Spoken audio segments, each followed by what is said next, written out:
tayo, antayan. Normal yun, pero hindi ko sinasabi pangit yung may kasama, mas okay pa rin may kasama. So ang gusto lang natin ngayon mag-practice, ma-shorten yung time na 19 hours ng Laguna Loop, ng reverse Laguna Loop.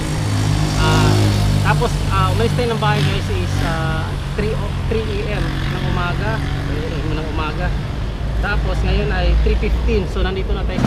Time check guys, 3:25, nandito na tayo sa libingan ng mga bayani sa may C5. Time check guys, 4:02 ng umaga, nandito na tayo sa ilalim ng Muntinlupa, para ano tawag dito, Alabang Muntinlupa na. Time check guys, 4:12, dito na tayo sa crossing na papuntang Bilibid. Ayan yung papuntang Bilibid guys, oh. Guys, 4:20 na dito na tayo sa San Pedro. Ayan yung guys, oh, manok ni Dr. Langok. Ayan yung landmark ng San Pedro. 4:45 AM na dito na tayo sa SM Santa Rosa. Time check guys, 5:25, nandito na tayo sa Calamba. So paliko na tayo ng Pansul. Tumakbulan tayo ng dito guys, galing sa bahay, 2 hours and 25 minutes. Ang bilis kasi pag may araw na tapos mainit, tapos sipirsahin mo, bibilisan mo ng padjak, delikado ka sa heat stroke nun guys. Ngayon di bali na hingaling ka ngayon, at least hingal ka lang.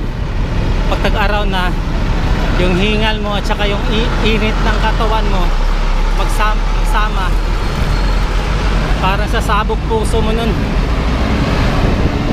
Kaya yung goal ko ngayon, habang walang araw, hindi masakit ang araw, todo tayo, todo puwersa pero kontrolado naman. Huwag naman natin antayin na pupulikatin tayo. So kwento ko lang din sa inyo guys, itong Pansul na to guys, puro to private resort or mga pool, swimming pool. So 6 years ago, may nakausap ako na taga rito, nasa 3,500 yung resort na nandito. 6 years ago yun. Ewan ko na lang ngayon, baka abot na ng 4,000 na private resort. Kaya ditong Pansul na to guys, sobrang traffic dito pag weekend, kasi dahil sa itong kalsada na to mismo, gawa ng ang daming private resort. Syempre yung mga nagsiswimming may kanya-kanyang dalang sasakyan yon. Time check guys, 5:45. So nandito na tayo sa tinakpan na signage ng Los Baños, nilagyan ng tarpaulin. Ayan, dito tayo sa UP Los Baños ngayon. So unang pahinga natin. So ang oras ay 6:10 ng umaga. So una nating pahinga guys, mula dun sa inintuan natin sa Taguig, yung city hall na ginagawa nila na bago. So pahinga muna tayo saglit, kasi yung biyahe natin kanina, tawag dito, nirat-rat ko talaga. Winersa ko talaga, kaya pa lang ngayon, ilang oras pa lang tayo, 4 na oras pa lang, nandito na tayo sa UP Los Baños. Time check guys, 6:21, nandito na tayo sa arko ng Bay Laguna or Bae Laguna. Yun nasabi nila. Boss, kailan ka last nag-active sa pagbibisikleta bago ka tumigil? Magkaapat na. Na taon? Oo, tagal na rin. Pero yan yung bike na yun.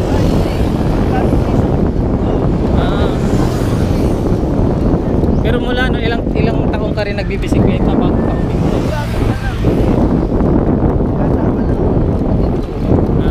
Dati ang gamit ko, nagpunta kami sa BMX. Oo. Dalawang BMX na, di cambio. Di cambio naman. Akala ko wala. Kaso talo ako sa nila sa out na. Oo, kasi maliit ang... Mano ka sa ahon nun? Sa lusong ka nga...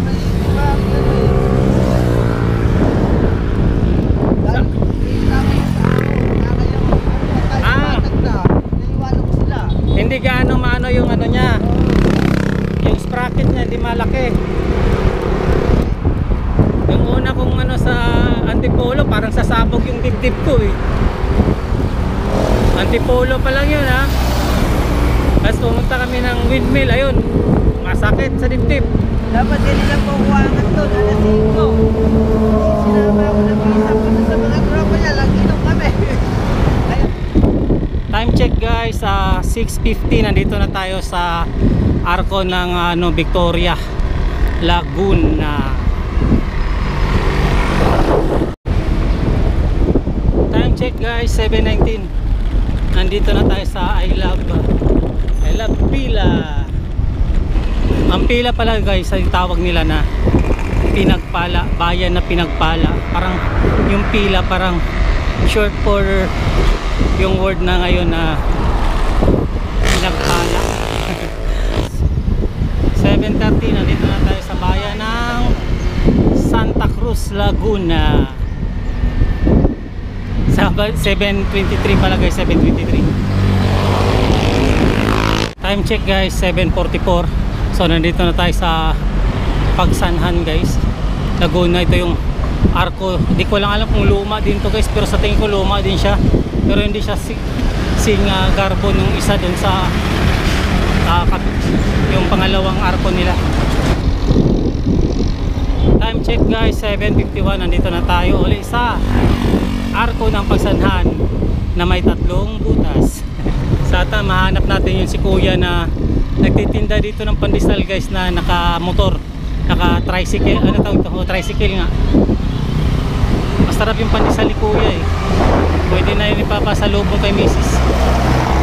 Kasi nung nakaraan na binili natin, nabasa kasi sa ulan yun. Tapos ano, tawag dito, hindi ko na nadala sa kanya.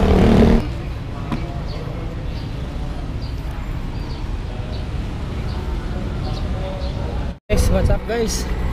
Nasa Lumban na tayo. Oh, may nag-jogging.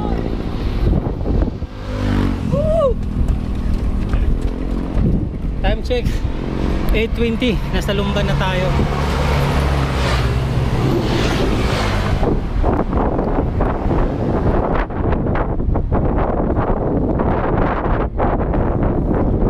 Yan, ganda na ng view dito guys, oh. Laguna Lake. Yung ano na yan, Talim Island. Welcome to Kalayaan. Wearing 182 pounds. Ito yung ano, power plant ata yan guys.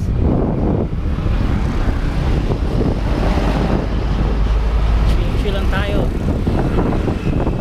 Nakain sana ako dun sa may Lumban sign guys, kasi malamig dun, may ano, tapos may gwardiya pa. Medyo busog pa tayo. So yan ang kagandahan pag may baon tayong sarili. Kung kailan natin na gusto kumain, doon na tayo kakain.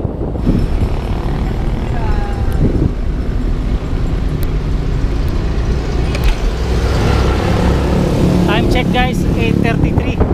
Nasa bayan na tayo ng Paete. Time check guys, 8:51. Nandito na tayo sa Municipal Hall ng Pakil, Laguna. Ayan guys, time check 9:28. Nandito na tayo sa Siniluan. So kanina mga alas 9 nagpahinga ako doon sa Pangil ng mga 30 minutes. Kumain ako ng itlog, mga pagkain ko, saging, yun. Tapos yun, larga na ulit. Kaya medyo yun. Time check guys, 9:48. Nandito na pala tayo sa Mabitak. Hindi ko na malayan, akala ko malayo pa. Pero hindi pa ito yung umpisa ng ahon guys. Doon pa sa dulo, parang umpisa pa lang ito ng Mabitak. 9:56. Umpisa na tayo ng ahon ng ano, Mabitak. Hindi ako nakapagpahit ng ano Omega Painkiller, mamaya na lang.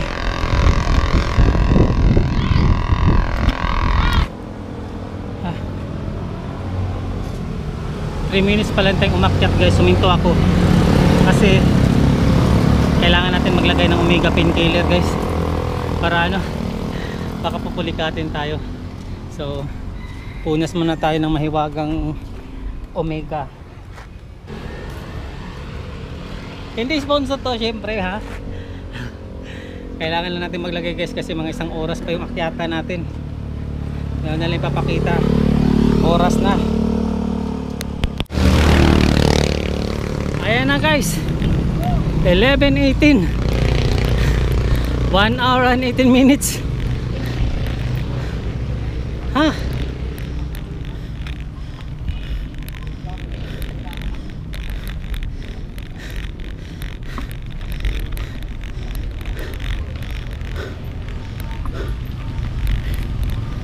Kala ko di na matatapos eh.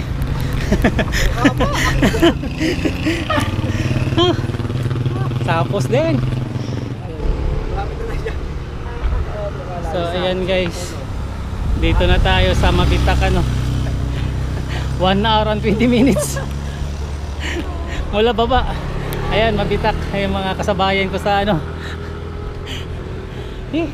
Sa initan.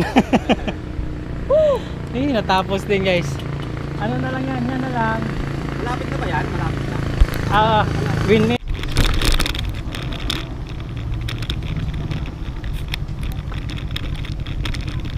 Time check guys, 11:55. So nandito na sana tayo sa Pililya View Deck since na okay pa naman tayo.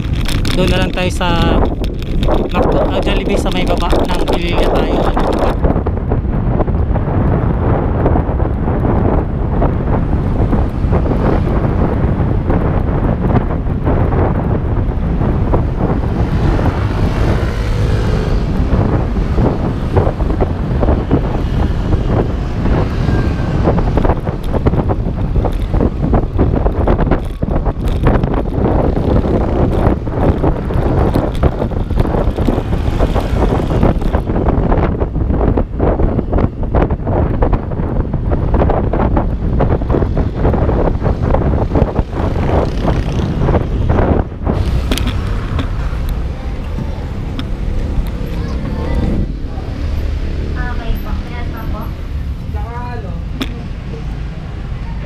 Good morning, welcome back to Jollibee drive-thru. Yung burger lang, away one lang. Large na po yung fries. Ay, ano? Hindi. Yung walang drinks. Yung pinaka-burger lang, magkano yon? 40 pesos po isa. Sige, ano? Paano dalawa? Dalawang burger lang po. Next order po. Yan lang po. Salamat. 80 pesos sa window na lang po. Thank you po. Okay.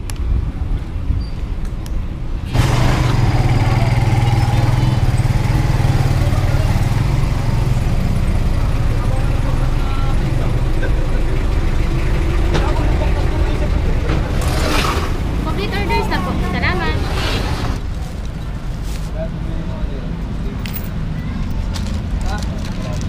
Meron nga yan, hindi na dumarating.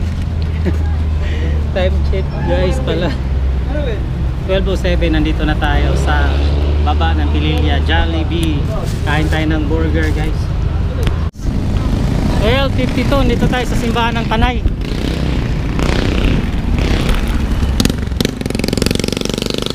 $1.15, nandito na tayo sa crossing ng Murong guys.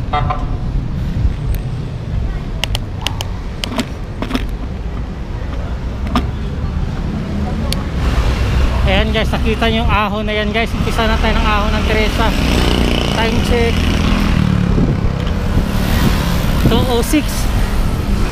Dati nakuha ko to ng 45 minutes, kaso umaga yon.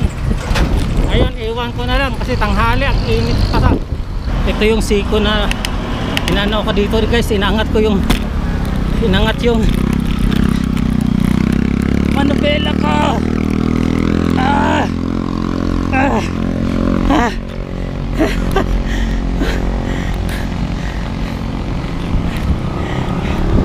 Yan yung tinatawag na pader guys, pader, hindi na yun ano, ahon, pader na yun.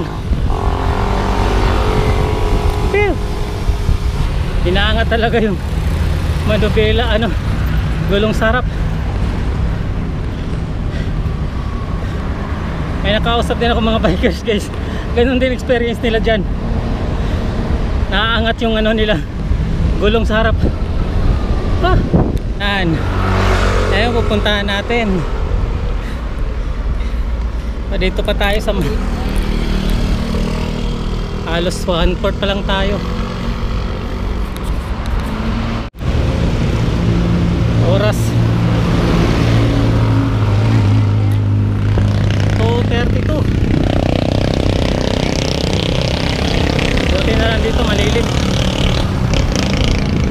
Grabe nung kanina sa baba. Ahon na. Tirik. Tirik pa yung araw. Tirik lahat. Tirik yung daan. Tirik din yung araw. Kaya muntik ako tumirik. Kaya nga din tayo dyan.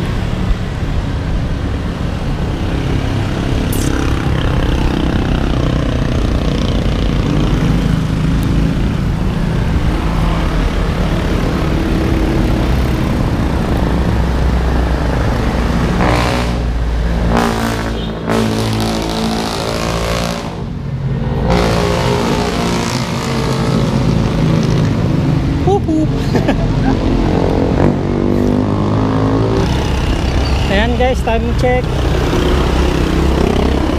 3:05. So tapos na tayo sa ahon ng Teresa guys.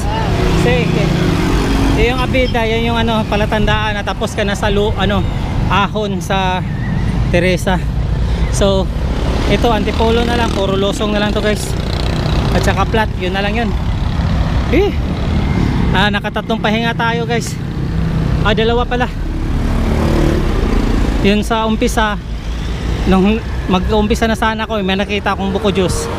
Tapos sobrang init. Kaya uminom muna ako, tapos nagpahinga ako ng mga 10 minutes. Tapos sa kagaligitnaan, ayun, nagpahinga ulit tayo kasi sobrang init talaga. Mula baba ng Teresa guys, hanggang dyan sa Abeda na yan, sa tuktok ng ahon dyan sa Teresa, umabot tayo ng 1 oras. Guys, 3:15. So hindi tayo dadaan ng Tikling guys, dadaan tayo ng Cabrera Drive. Yung traffic light na yan, kakaliwa tayo.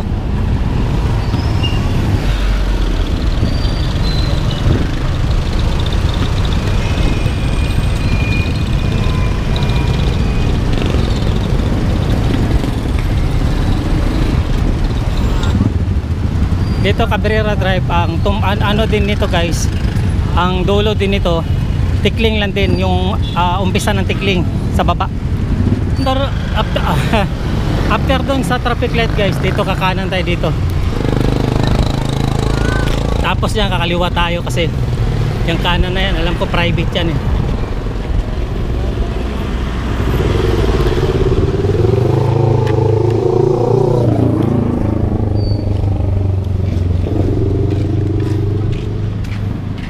Dito kaliwa tayo dito guys.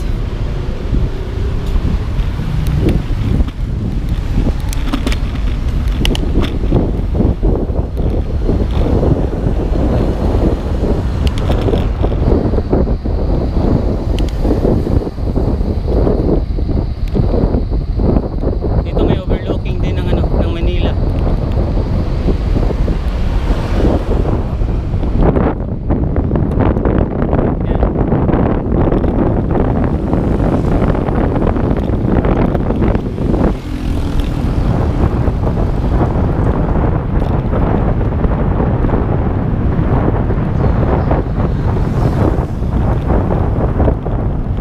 Dito yung guys, pag dito kayo dumaan ng ahon, grabe laspag kayo rito. Pero pag lusong, ayan, mas sarap dito, tuloy-tuloy lang, walang traffic pag lusong.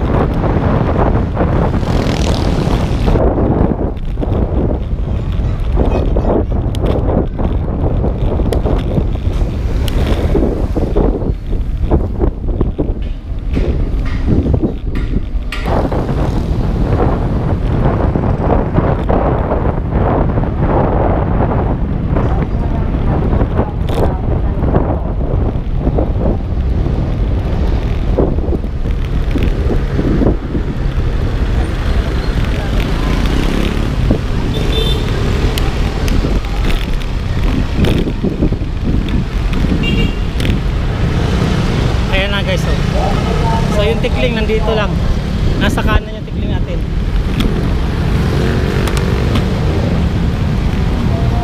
So pa Ortigas tayo. Ayan Tikling oh.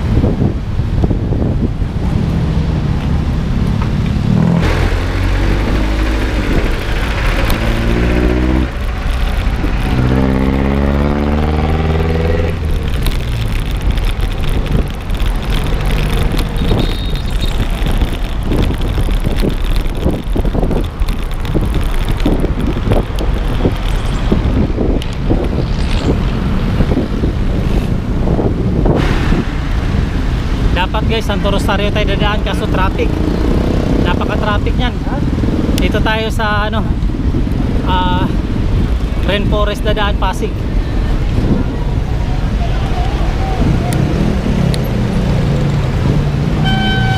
Dito na tayo sa Pasig Rainforest.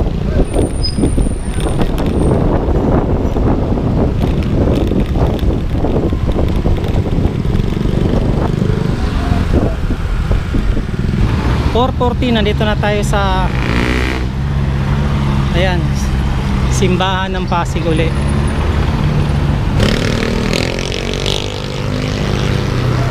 Ayan guys, San Joaquin Bridge na tayo.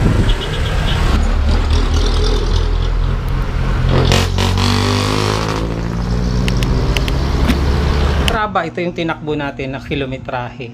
Nung dati 190 pero ngayon 177 na lang. Bakit kaya? Average speed natin guys medyo malaki na yan kasi dati 12 lang tayo or 9 minsan 9. So 11 hours yun yung tuloy to ano natin guys, bali yung takbo natin na takbo talaga, hindi tayo yung mga huminto tayo, nagkumain tayo, hindi yan tinutotal ni Strava. Pero kanina umalis kasi tayo ng alas 3 ng madaling araw.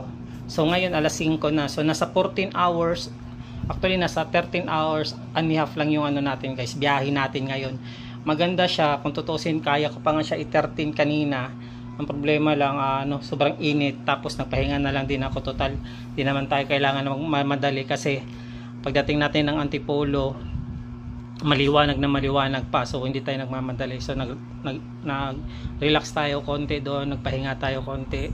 Tapos nakikwentuhan tayo dun sa mga siklista din na nakasabayan natin. So yun, kaya umabot siya ng 13 hours. Kung tutusin, kaya siya abutin siguro ng 12 hours kung hindi ako nagbibideo, humihinto tapos nagbibideo. So ganun. So ano guys, experience ko ngayon medyo okay talaga. Ang bisikleta talaga, more on talaga sa experience. Kailangan mo talaga siyang madalas gawin kasi every time na may rides ka, matututo ka.